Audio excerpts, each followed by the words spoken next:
My name is Scott Dykstra with Hydro-Chem Systems. I am at a farm in Ionia, Michigan right now, and the John Deere tractor in the background there has not been washed yet this season. As you can see, there's a lot of buildup of mud around the tires and the frame. Right now I am testing the pressure washer to make sure that it runs well, getting the water set up for hot water while we're taking a look at the tractor and the different areas that are dirty that are going to be cleaned. This is a touchless two-step wash demonstration for the farmers to show them how to wash a vehicle, in this case a tractor, without having to physically brush it. With very little effort and saving them time.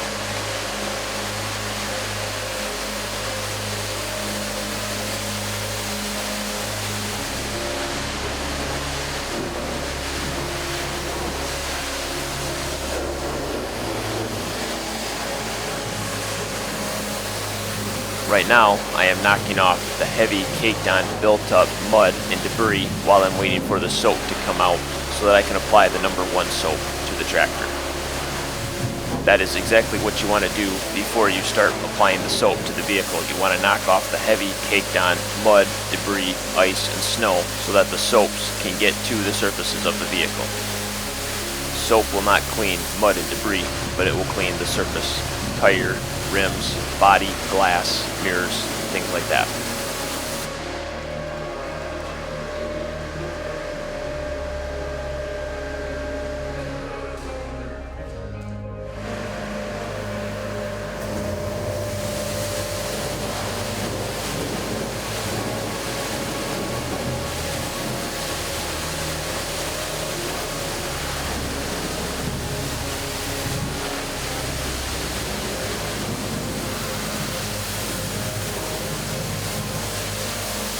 Once you're finished knocking off all the heavy caked on mud and snow and ice and debris and farming debris,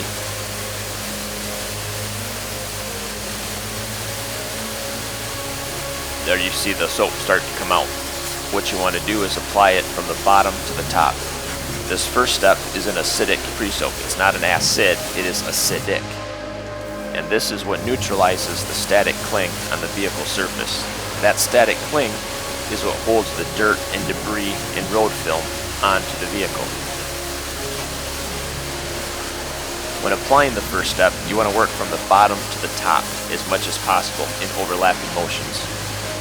If the surfaces are smaller or harder to get at, it's not so critical to go from the bottom to the top, just so long as you apply the soap. And you want to overlap it, not a whole bunch, but a little bit, so that you do not miss a spot with the soap. The soap will not clean any better if more soap is applied, or if you turn the soap up heavier than what is recommended. You just want to cover the surfaces with the soap so the soap can do the work and you don't have to brush it. Once applying the number 1 soap is complete, then you will start with the second soap, the number 2 soap. That will be here in a minute when I get around to the other side of the tractor.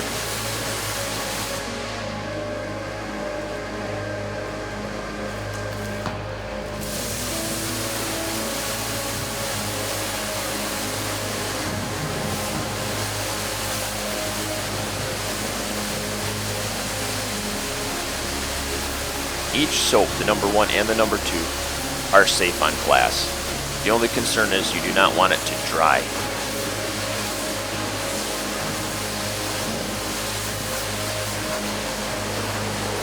If the soaps dry on the surface of the vehicle or on glass, then you need to reapply the same soap to reactivate it, which then uses more soap. So when you put the soap on, you just want to wash your tractor, your semi-tractor, your trailer, your vehicles in such a way to make sure that it does not dry. Typically, when you go from one side of the vehicle back to the beginning, from your number 1 soap to the number 2, you want to just wave the wand, which at that point still has number 1 soap in it, just so that it gets back on the surface of the vehicle to keep it moist.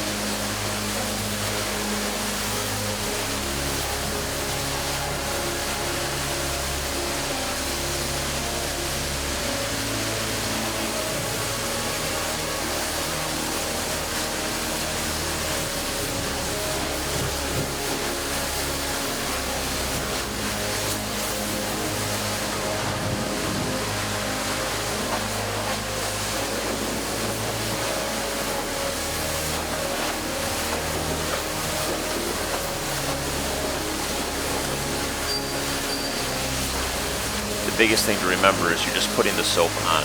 You're not trying to actually use the soap to wash.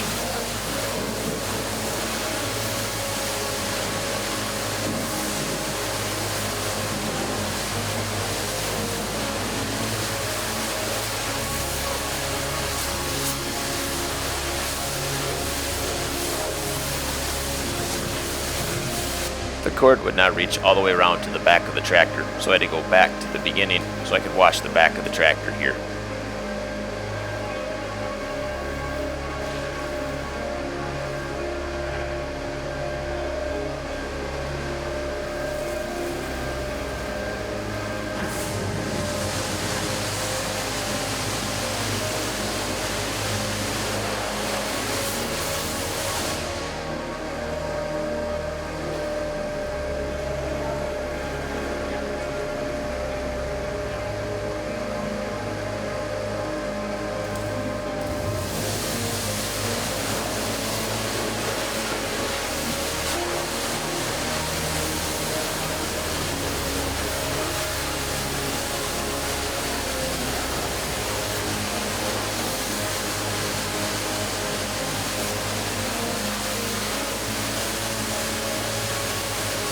When the number 2 soap comes out, sometimes when it mixes with the number 1 in the line, it turns at a very light tannish color for just a split second.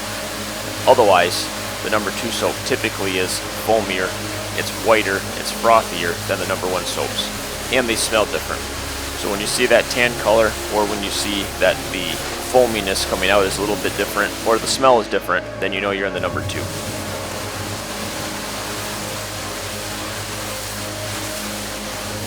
When you apply the second soap, you want to apply it in the same way from the bottom to the top, going around clockwise or counterclockwise, whatever you did the first time with the number 1 soap, so that the soaps have the same amount of time to sit and soak and work on the surfaces of the vehicle.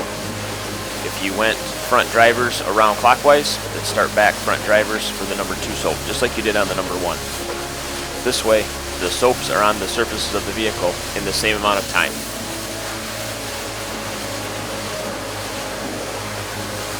The second step is an alkaline soap base, not an acid base.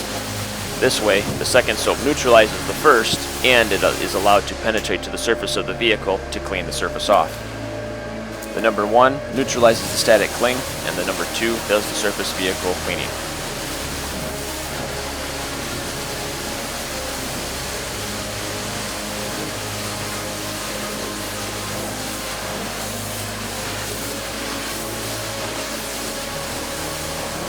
When applying the number 1 soap and the number 2, just remember you're using the pressure washer to apply the soap. You're not using it to spray off all of the debris. You just want to use the pressure washer to apply the soap to get it on all the surfaces, in all the nooks and crannies, and all the crevices that you want to have clean. You want to take more time and more care to rinse it off when you're done, because at that point, rinsing it is acting like your brush, if you will. If you miss a portion at that point, then it will still be dirty.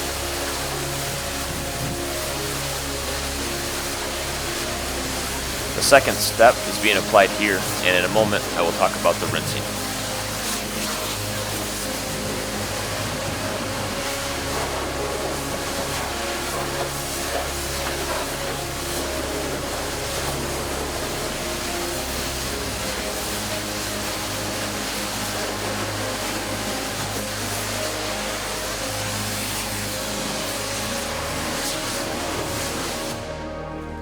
At this point in the video, the pressure washer tripped the fuse, so the owner was working with us to get it back running.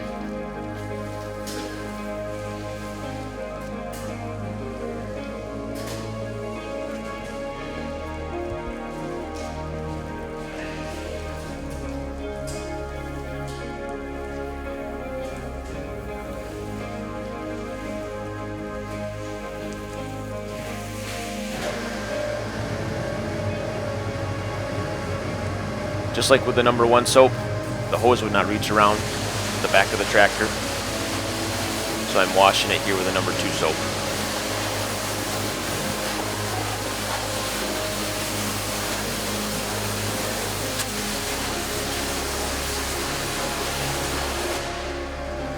So turn the soap off. You'll notice too that I asked to have the soap turned off before I was completely done. You'll learn when you wash your own equipment how long it takes for the soap to come out of the line, so you know when to turn it off so that you still have soap in the line to finish washing to minimize the wasting of the soap. The farmer in this example is not paying for the soap, so it doesn't matter if we waste a little bit of it. But when you pay for the soap, you want to minimize that as much as possible. I don't know how long it takes for the soap to come out of the line because it's not my pressure washer. When you use the same pressure washer day in and day out, you'll learn from repetitiveness how long it takes.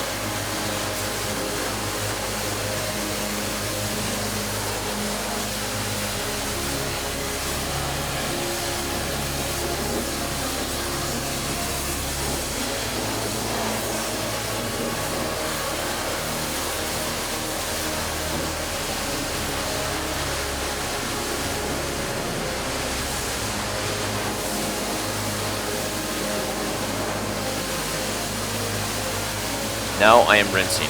When you wash from the bottom to the top as much as possible. When you rinse from the top down. Let gravity help pull the clean water down over the dirty vehicles that you haven't hit yet.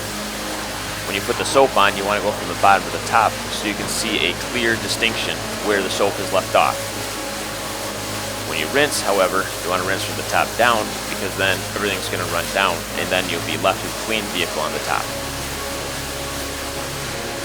If you're going to spend time doing something, you want to spend time rinsing particularly well, because if you miss a portion of the vehicle at this point, it will remain dirty. Get in all the tire crevices, the rims, the hitches, the nooks and crannies. You want to rinse the glass well so that there's no streaking of soap drying. You want to rinse the body well. Take your time rinsing. Put the soap on as fast as possible without tripping and hurting yourself, but you want to rinse particularly well and take your time doing that.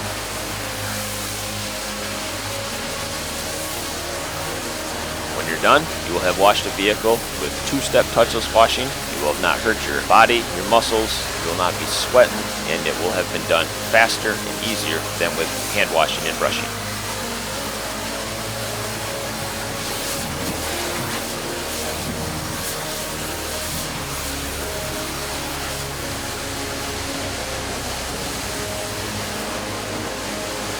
This particular farmer, who was very impressed when we got done washing it this way, he said it typically takes him a few hours to wash something, and even then, it's not as clean as when we did it with the pressure washer, because the soap getting sprayed through there, I was able to get it in areas that he could not get with a brush, and I was able to get things clean that he's able to just rinse off with the pressure washer instead of applying soap.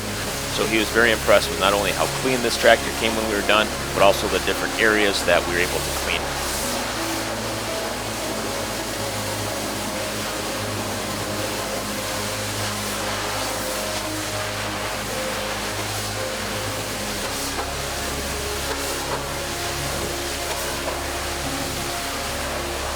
Typically the soap is put on anywhere from 15 to 25 to 1, depending on water conditions, time of year, type of pressure washer we're using, type of vehicle we're cleaning, type of debris we're cleaning off, and the last time the vehicle was being washed.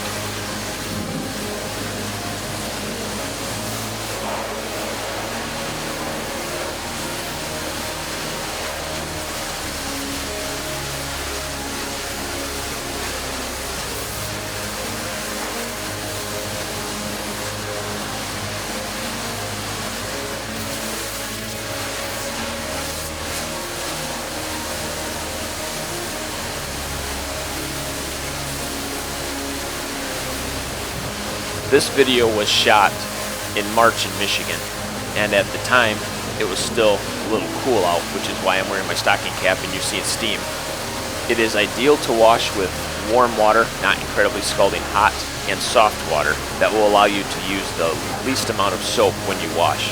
However, if you do not have both of those, if you have just hard water and hot water, or if you have cold water and soft water, then your soap will have to be adjusted accordingly, and your salesman can help with that. But in this case, we had hot water and we had hard water. So you want to wash with hot water for sure, and when you're near the end of your vehicle, a lot of times specifically with tractors, there's a lot of hidden crevices that have dirt and farm debris and debris, so when you're done washing and you're done rinsing, you can cool off your pressure washer with running cold water through it as a final rinse to get all the debris off of the vehicle and off of the glass.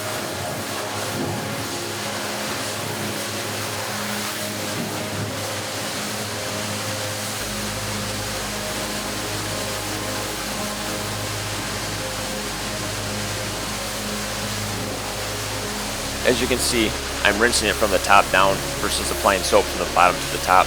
At this point, you'll see me finish rinsing the tractor off. Take your care in rinsing it off, and if you have any questions, contact Hydro-Chem Systems.